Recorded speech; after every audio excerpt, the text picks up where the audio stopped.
visit a Southeast Asian market, and it's hard to imagine that food security could be a problem. But the way the pandemic fractured supply chains and the Ukraine crisis is driving up food prices tells a different story. For a country like the Philippines, on average, they spend more than 30%, close to 40% of their income on food. So they are extremely vulnerable to price shocks. It's the same for lower income families, even in the more developed countries such as Malaysia. In many parts of ASEAN, there are high levels of malnutrition and stunted growth in kids.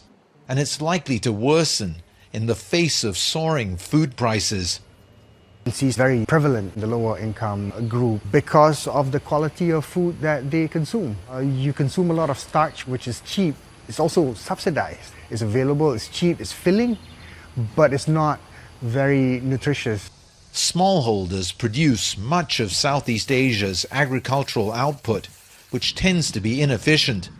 There's also a lack of crop diversity. Both the impacts of the pandemic and the current rise in food prices, these are very big wake-up calls in the region. They clearly show a need to diversify agriculture so that you have more varieties of food available.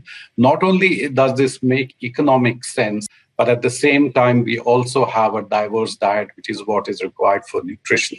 Some ASEAN countries have recently resorted to food protectionism, with Indonesia temporarily banning the export of palm oil and Malaysia chickens and chicken products.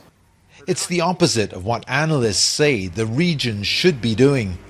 Food security situation in our neighboring countries will definitely have an impact on us. So it is of our best interest to not only look at food security from our own perspective, but also from a regional perspective.